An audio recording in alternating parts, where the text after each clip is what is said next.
아시아의 새로운 용, 동양의 진주, 이런 수식어가 붙은 나라 과연 어디일까요? 정답은 바로 베트남인데요. 인천공항에서 비행기로 5시간은 날아가야 하는 지리적인 거리만큼이나 우리는 베트남을 정확하게 보지 못하고 있다는데요. 베트남 하면 여전히 나라가 너무 가난해서 한국의 시골 노총각에게 시집오는 여성이 많은 나라 정도를 떠올리곤 하죠. 과연 우리가 여전히 잘 모르는 베트남은 어떤 모습을 가진 나라일까요? 베트남은 최근 아세안 지역 내에서 경제 성장이 가장 두드러진 곳입니다. 2018년에 베트남 경제 성장률은 7.1%로 세계 경제 성장률이 평균 3%대인 것을 감안한다면 놀라운 수치죠.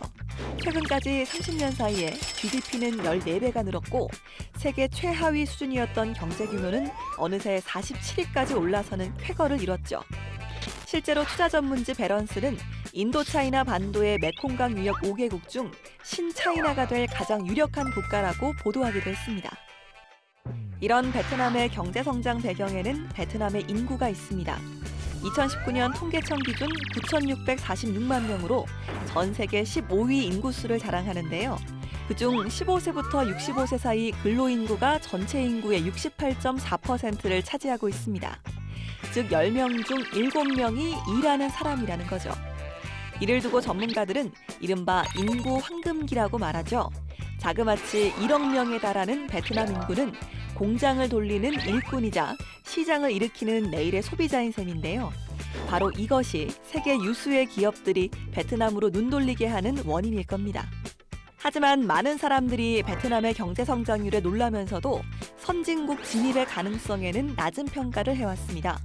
베트남이란 나라는 생산기지로서의 역할만 하다가 추락할 것이라는 냉정한 분석들이 많았죠. 하지만 최근 세계 정세의 흐름을 보면 오히려 베트남에게 유리하게 작용하고 있습니다. 바로 미국과 중국, G2라고 불리는 거대 국가들의 무역전쟁 때문이죠. 미국과 중국의 무역전쟁이 한창인 가운데 베트남은 정치적으로는 같은 이념 성향의 중국에 기울지만 경제적으로는 자유경제 체제를 유지하며 미국 측에 서는 모습을 보이고 있습니다. 한마디로 어느 쪽에도 치우치지 않는 줄타기를 하는 모양새인데요. 베트남은 이 상황을 잘 이용해 70년대 한국의 경제성장 모델을 밟을 수 있을 거란 예측이 조심스레 나오고 있는 상황이죠. 실제로 전문가들은 미중 무역전쟁 이후 베트남이 가장 큰 수혜자가 될 것이라고 말하기도 합니다. 현존하는 최고의 천재라 불리는 대표적 지성인 자크 아탈리는 미래의 물결이라는 책에서 베트남이 정치와 금융, 교육개혁과 부정부패 척결을 이룬다면 2025년에는 아시아 3위의 경제대국으로 부상할 것이라고 예측했습니다. 외국 자본의 유치로 고속 성장한 베트남이 과연 독자적인 성장 동력을 확보해서 글로벌 경제대국으로 한 걸음 더 나아갈 수 있을지 궁금해지네요.